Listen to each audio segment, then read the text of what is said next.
All right, guys. This is the Q&A segment of the Road to the Arnold series. First off, I want to thank all of you for your questions. There's some good questions on here, but what I want to start by saying is a lot of these questions I see are things that are strictly individual. So a lot of these questions, there's not going to be a direct answer for. So anyways, that being said, here we go. Jeff Lorfice, what was it like competing in your first Olympia? It was a dream come true.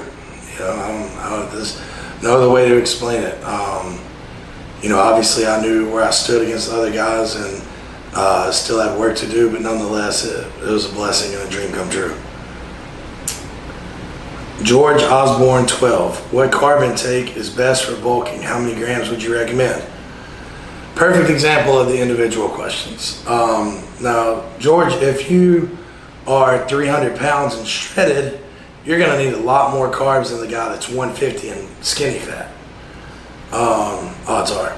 But I can't answer that question. There's no direct answer to that question. That's very individual. How long have you been? Big Dino Regulator 3XL. I love some of these names. How long have you been training? I started training for football around, 13, 14. Started bodybuilding and started training for my first bodybuilding show in January of 2011. And what percentages, keep forgetting to read the name, JJ Nottenboom. And what percentages do you divide your macros? It changes pretty regularly. There's no one answer to that. D1 Gibson, what all supplements do you take from Redcon 1? I'm taking Double Tap, Isotope, Breach, Total War some days. And I think that's it for now. But I've tried them all. Jake Alvarez 23. Why are you not working with Matt anymore? I've touched on this several times, but I'll go over it again. Nothing went wrong with Matt. There was no falling out. This was just a simple case of me trying to do what I thought was best and being coached by somebody who had dealt with more athletes and was more familiar with athletes doing what I'm trying to do. That's all it is. It's just a simple fact of I didn't want to have to guess or play a guessing game or wonder if what I was doing was right, and I just thought it was what was best for me. Natural Ox, how many times a week do you deadlift and squat? Plus, with the monstrous weight you push and pull, have you had to improve your recovery strategies? I deadlift and squat once a week each, but I also front squat and do stiff leg deadlifts on separate days. And my squats and deadlifts are on separate days. So, that being said, as far as the improving my recovery strategies, not really. I think it's pretty much the same stuff. It's just, it's taken me a long time to work up to the point where I can train this way. It's not like I just woke up and was like, oh man, I want to, train with this kind of frequency and these kind of weights, and I want to do it all the time. It didn't really go down that way. It took me a while to build up to this point. Josh Setterfield, what do you do to stay humble as someone who has achieved so much so young? That was tricky wording, Josh. But honestly, man, I don't see why I wouldn't be humble. I'm not building rocket ships that take people to the moon. I'm not in $100 million movies. I'm not curing cancer. I'm just a bodybuilder. And while granted, I do what I do every day and I love it, and I'm lucky enough to make a living doing what I love and living out my dream. But I don't see any reason not to be humble. Just because you got more muscles and more muscular physique than the next guy gives you a right to be a dick. That's what's wrong with this industry. Show aesthetics. Does your body respond better to carbs or fats? Again, I don't think there's really an answer to that. I think you need both in your diet. I don't think it's ever a wise idea to cut out all fats or all carbs, maybe unless you're, really trying to go into a deficit. And even so, I don't think, my answer for that's going to help you much, because I don't think, our bodies are going to be the same, obviously. That's where a lot of this comes into, knowing your own body and, it's a learning experience. I could have went straight to Phil and been like, hey, Phil, tell me what you eat. Tell me how you train. Tell me how you sleep. Tell me this. Tell me that.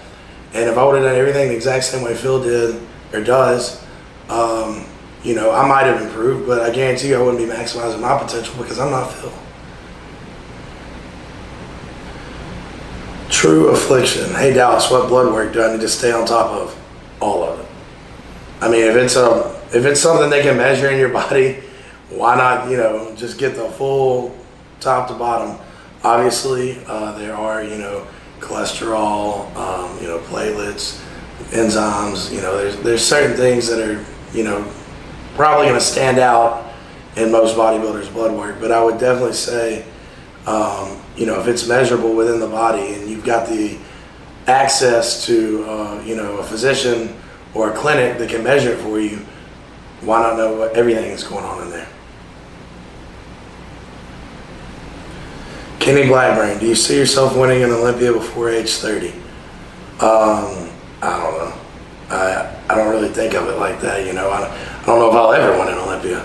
So to say I'm going to win one before 30 would be awfully arrogant of me, because I mean, there's a lot of factors that go into that and a lot of years of hard work ahead before that's a discussion.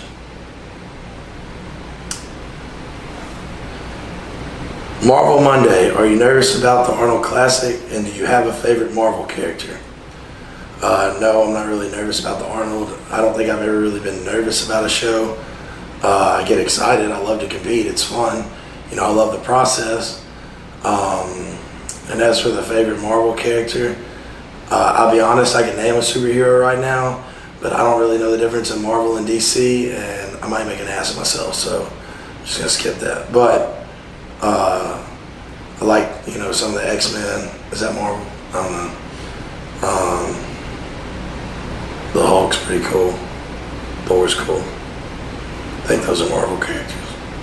Fool's errand for fun. I know you're really big on flexibility. What are some good stretches or movements you can help increase flexibility and mobility in the shoulders? Mine seem to just get increasingly tighter as I add size despite stretching as much as possible. I would dare say that your problem might be something stemming back to how you're actually training. If they're constantly getting worse, you might be forcing them through an unfamiliar movement, or not unfamiliar, but a unnatural range of motion, or a movement that maybe doesn't particularly agree with your body's biomechanics. Now there are obviously stretches and things you can do, yes, but if it's increasingly getting worse and you're stretching, I would say this is not an issue of trying to stay flexible, but rather an issue of you're doing something wrong that's decreasing flexibility. I don't know how to say this one, but how do you feel about Chad doing all your nutrition and supplementation? Is it way different approach than you're used to, and do you feel confident? It's different. I don't know if it's way different. It's definitely different. And yes, I feel very confident. Chad has a pretty proven track record with multiple great bodybuilders, so very confident in his advice and his guidance. Tristan Nell, would you ever consider doing the Arnold Africa? Sure, love to. I remember watching a video of you saying heavy, what? Oh, he put lighting, but he meant lifting. Are you saying lifting heavy is a staple in your training? Sometimes when I go into a 6 or lower rep range, I lose the feel, oh man, you guys, of contraction. I feel other secondary muscles working. Does this happen to you also? If so, how do you work around it? Well, I mean, honestly, man, if you're feeling other muscles working more than the targeted muscle, you're probably not doing the exercise correctly, or the exercise you're doing might not agree with your body's biomechanics. Either way, you mentioned a bench press. The other day, I trained chest with Joe. We got that on video. Maybe you should check it out because Joe gave me some tips on pressing as far as keeping my shoulders back. We did some, work at the beginning of the workout to activate the chest, stuff like that. You should maybe watch that. Maybe that could help you. But if you're doing a press correctly, it should be primarily in your chest.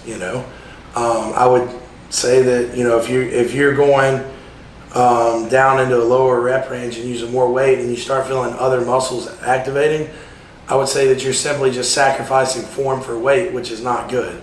So let's keep in mind the key here is hypertrophy, and to target a specific muscle when we're doing a specific exercise. So we never want to sacrifice form just for the sake of doing more weight. Now if you can do more weight and do it properly, do that. But if you can't do more weight properly, more weight's not going to help. Justin Bethune 22. Justin's my boy from back in Chattanooga. What up, buddy? What do you do outside of the gym for recovery and rehab? Currently, right now, I've got a really good chiropractor I go see. I've got a deep tissue lady. She also does cupping and ART. I stretch very frequently. I'm a big believer in the cryo chamber, or even, ice. Like, if you've got something that hurts, don't be afraid to put some ice on it, especially your joints. I think that's one of the most underutilized things in all of sports is people don't want to put ice in, on a sore spot. It's like, if my elbow hurts, what's ice going to do? Well, ice is going to help with inflammation, and, obviously that's really going to help with the pain and stiffness. So yeah, there's a few things I do. Seabass Sanchez, training split. Went over in a video not too long ago. It'll be out shortly. Mary Copel or whatever. How many carbs do you have in your diet? And good luck at the Arnold Classic. Thank you for good luck. As far as the carbs, like I said, it changes periodically. And even so, the carbs that I eat wouldn't be very beneficial to you or the next person. But just, if you're curious as far as an idea of carbs, I would say for me, a high day would be anywhere from, 600 to 800, and a low day could be, 3 to 4. This is a good one. Did playing football in high school and college help you build a better foundation in bodybuilding? Or did you build a good foundation whenever you started focusing strictly on bodybuilding? I would say playing football didn't necessarily help me, but training for football in the basic, bench, squat, deadlifts, cleans, a lot of explosive movements, obviously helped develop, mind-muscle connection, and even build some muscle. And training for football definitely set me up for, maybe starting a little advanced to the guy that, had never picked up a weight in his life when he starts bodybuilding. Ben Watkins, 5836, biggest bodybuilding idol. Man, anybody that's really, won the Olympia, obviously. Let's say the biggest idol would, as far as from a sheer bodybuilding standpoint, would obviously have to be Ronnie, Jay. Flex Lewis is a big idol of mine. I'm very fortunate to have his help and advice. I can go on and on, man. There's so many guys that I look up to, and so many guys that, I could sit here and name names for 20 minutes. I'd probably still leave out people. But there's so many great bodybuilders in the past that you can learn from. Johnny T92. How do you deal with people that are jealous of you, haters, wannabes, etc.? You don't. You don't. You know, if you come to me negatively, you will be instantly dismissed from my presence, my social media, whatever. You know, you want to come talk negatively to me. I don't have any time for that. I don't go to other people. You know, I don't go on other people's pages and negatively insult them. I don't go up to other people in person and negatively insult them, you know, or demean them or belittle them or whatever. So yeah, you know, I have no place for negativity in my life. And if you're negative, you're dismissed, you know. If you're just following me to talk negatively to me, you know, you can get blocked and I don't have to deal with you no more, and you can go hate on me all you want, and, you know, I don't have to see it, and hey, everybody wins. You can be negative and bitter and I don't have to put up with you, so. Oh, how to overcome a weak back. I'm trying.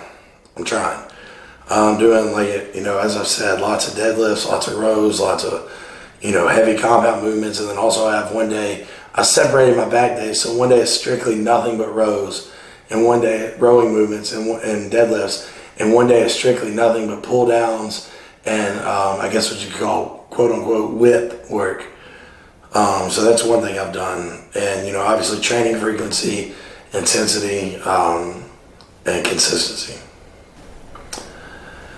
The real Taylor V. Obviously a lot has to do with genetic predisposition, but how did you get so flexible? Actually, I couldn't disagree more with you. I don't think it really has anything to do with genetics. I was not a very flexible kid. When I was young and played sports, I was so unflexible that my running style was hideous. They used to make fun of me. I was goofy, uncoordinated, very, very unflexible and unathletic. And I've spent the last, you know, since I started playing football and taking it seriously in middle school, I've spent all those years, all the way into college, busting my ass on agility drills, stretching every day, and stretching to the point where, like, I took my stretching just as serious as my training, because you have to. And stretching is just like training. It hurts and it's uncomfortable when it's done right. And I've really, really busted my ass to become, you know, all around a better athlete in the sense of flexibility, not only strength, but, you know, that too. But I really don't think it has anything to do with genetics. You know, I really worked hard on it because it was a very weak point in my athletic performance. And it was something that I knew that I had to improve if I wanted to go to the next level playing ball. So yeah, there's that. Your typical post-workout immediately after training. I do, typically I'd say, you know, right now I'm just doing like a meal. During the off season, I'll do, you know, the cluster bomb with the breach, which is our cyclodextrin and branch chains.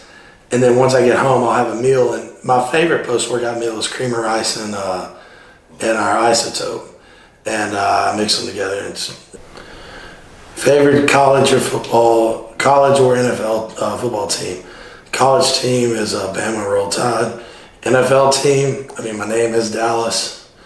Didn't really have a choice. You got to be a Cowboys fan when your parents name you Dallas. This is a good one. What is the importance of rest between your sets, in your opinion, if gaining muscle is the goal?